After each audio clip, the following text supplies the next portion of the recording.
Selamat berjumpa kembali dalam program Sound Doctrine. Saya Pendeta Wanda Dumais dari Sydney, Australia. Maranatha, Tuhan Yesus segera datang.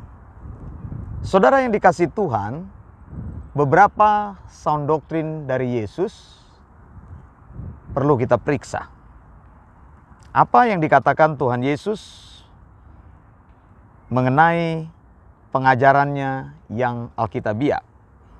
Yohanes 8, 31-32, maka katanya kepada orang-orang Yahudi yang percaya kepadanya, "Jikalau kamu tetap dalam firman-Ku, kamu benar-benar adalah murid-Ku, dan kamu akan mengetahui kebenaran, dan kebenaran akan memerdekakan kamu." Sound doctrine ini sangat luar biasa. Saya sudah pernah ajarkan, tapi kita review sedikit lagi.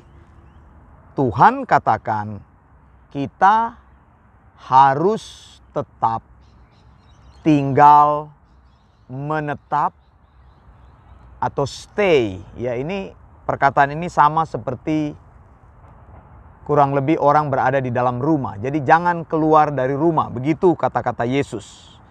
Jadi jangan keluar dari firman Tuhan. Firman Tuhan itu seperti sebuah rumah. Firman Tuhan itu harus menjaga hidup kita. Firman Tuhan itu harus memberikan batasan-batasan yang jelas. Kalau kamu tetap tinggal di dalam firman-Ku, firman Tuhan itu mengcovering, ya, memproteksi, ya, bahasa yang lebih pas gitu. Yesus bilang kamu benar-benar adalah murid-Ku. Berarti ada orang yang tidak sungguh-sungguh menjadi murid Yesus.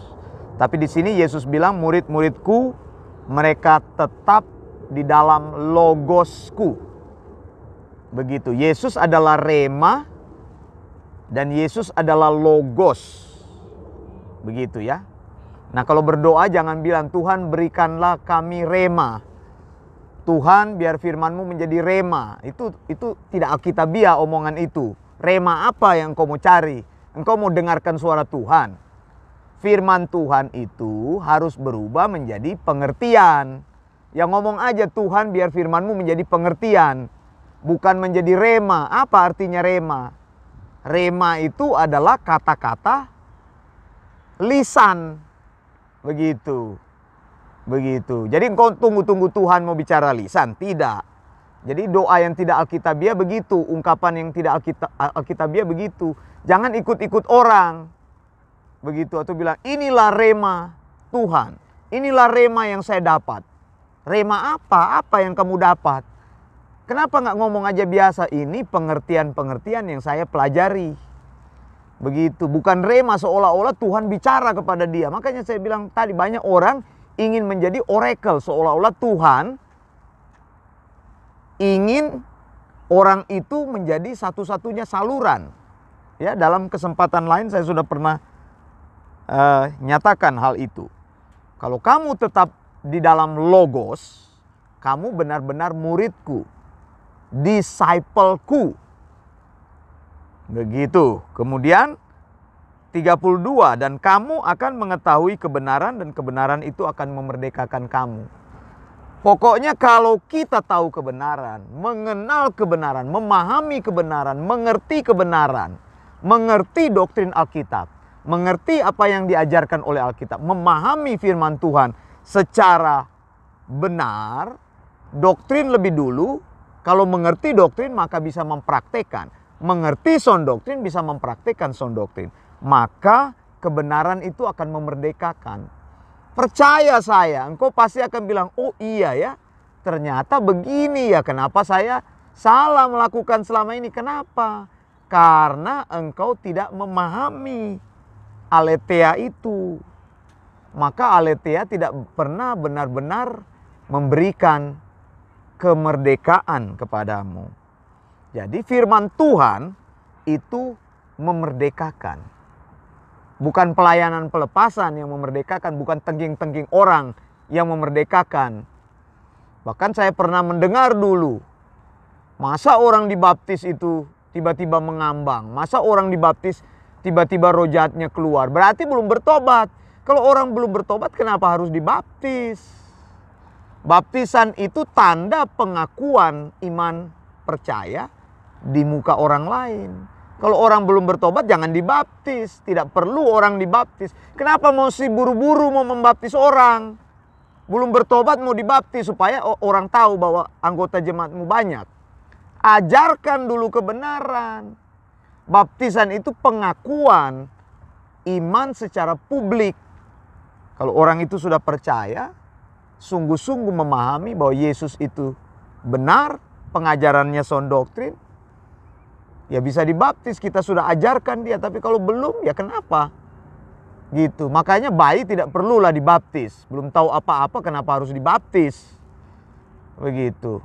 Baptisan anak, infant baptism.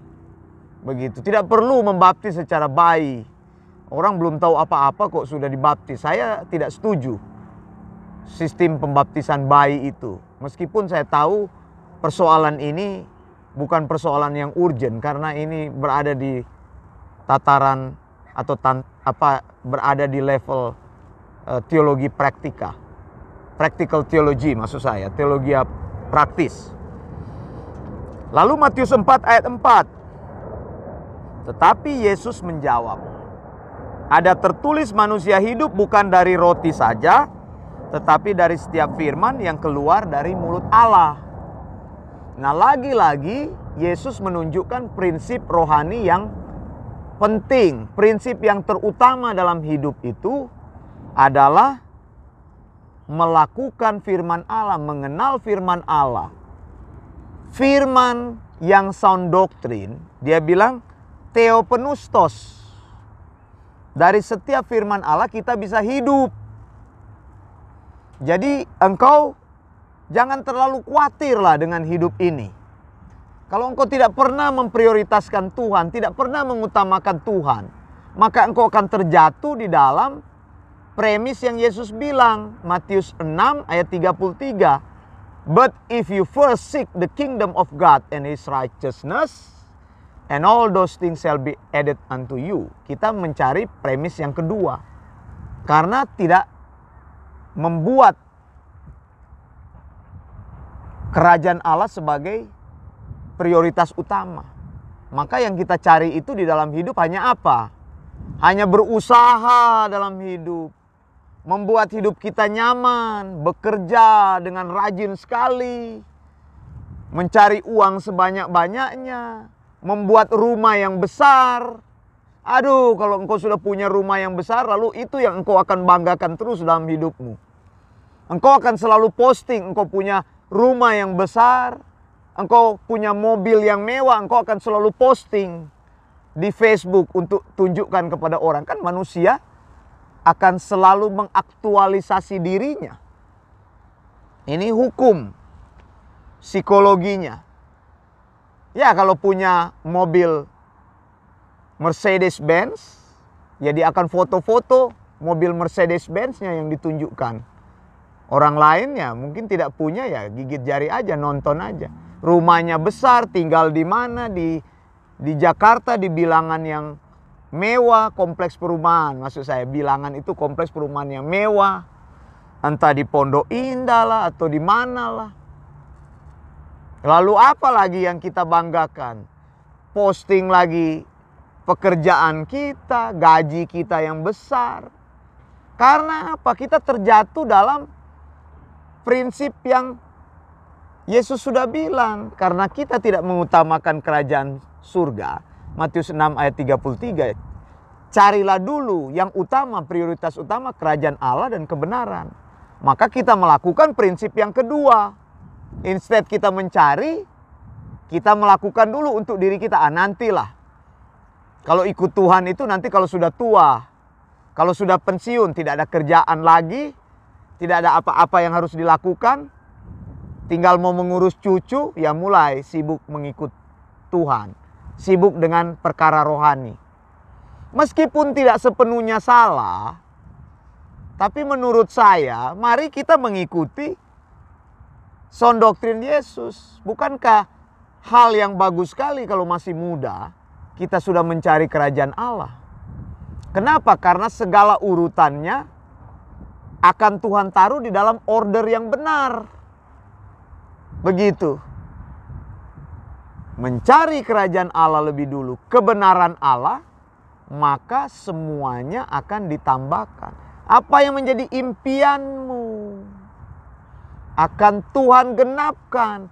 Apa yang menjadi wishmu akan Tuhan lakukan. Tuhan akan memberikan engkau karir yang baik. Nanti engkau bersyukur, terima kasih. Karena Tuhan telah memberikan kepada saya pekerjaan yang baik. Dan engkau akan menjadi manusia yang mengutamakan Tuhan. Karirmu itu akan dipakai untuk kemuliaan Tuhan. Lalu ada lagi. Ya tadi saya bilang, ulang lagi, ini belum saya tegaskan, Matius 4 ayat 4. Manusia tidak hidup dari roti saja, Yesus bilang. Jadi bukan hal-hal jasmani yang selalu menyokong hidup kita, tetapi dari setiap firman yang keluar dari mulut Allah. Maksudnya, firman Allah itu bukan makanan rohani yang kenyang engkau, mengenyangkan hidupmu. Maksudnya kalau engkau lapar, tidak punya uang, ya firman Tuhan aja. Bukan. Prinsip-prinsip sound doctrine akan membawa engkau, menempatkan engkau, membuat hidupmu lebih mantap lagi, lebih tajam lagi di dalam mengikut Tuhan. Begitu.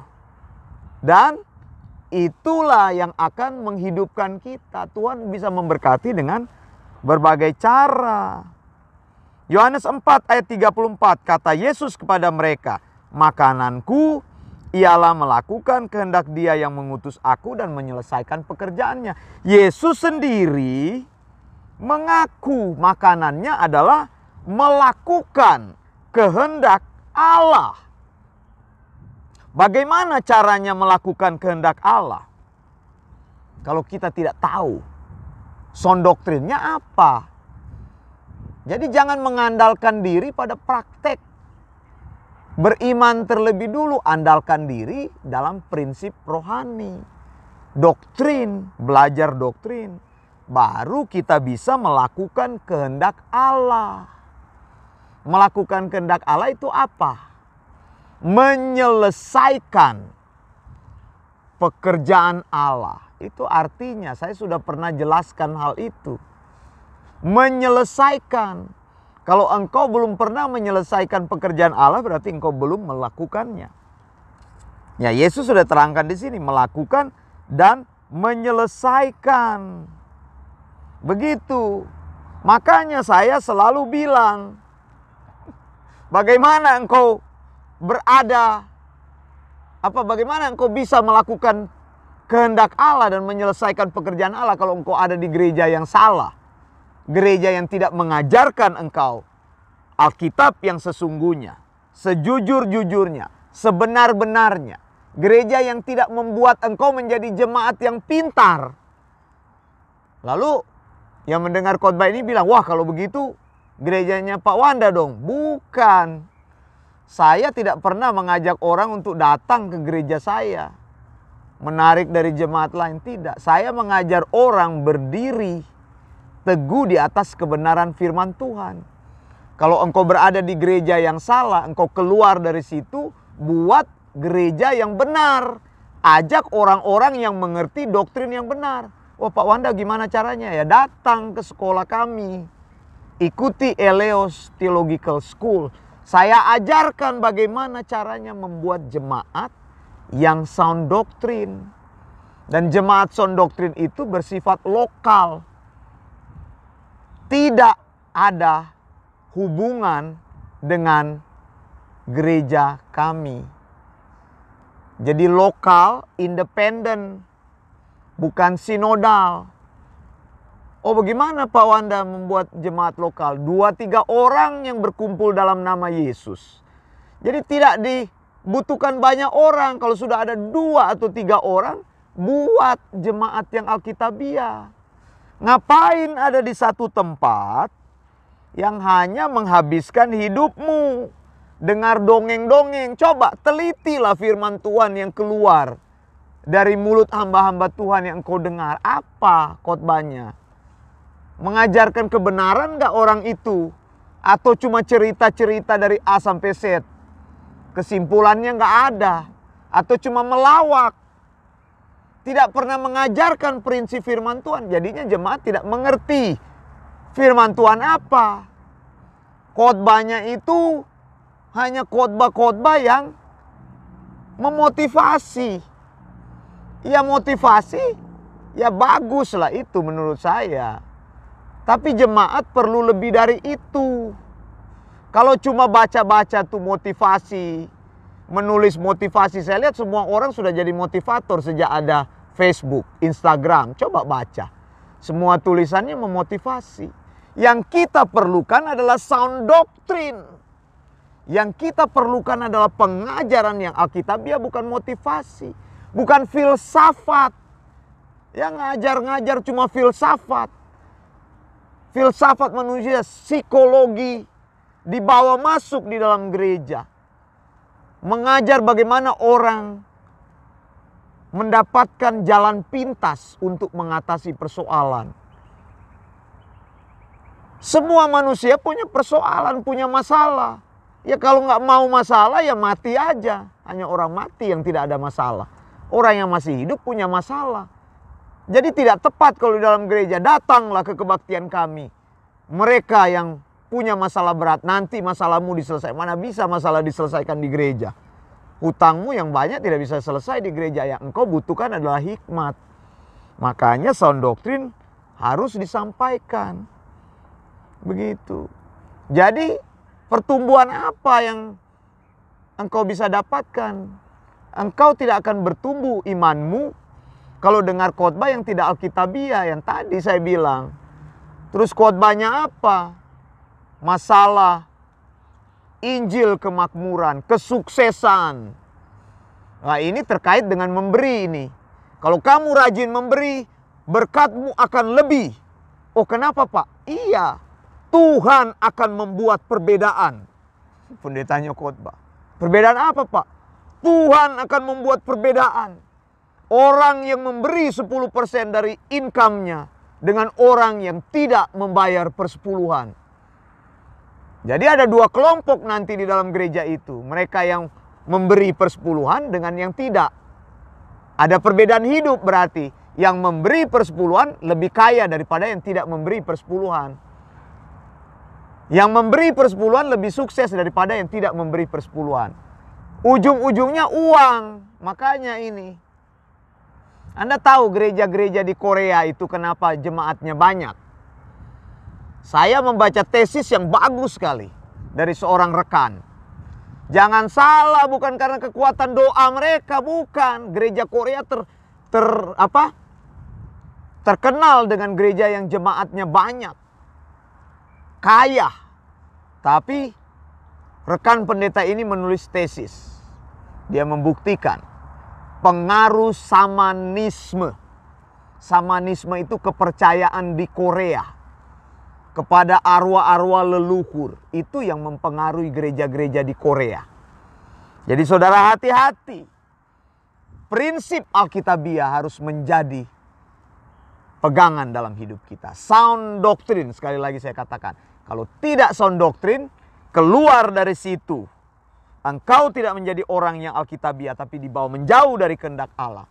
Boros waktu, sudah di situ lama, sudah hidup lama di situ, sudah ikut lama, tapi tidak ada peningkatan iman apapun.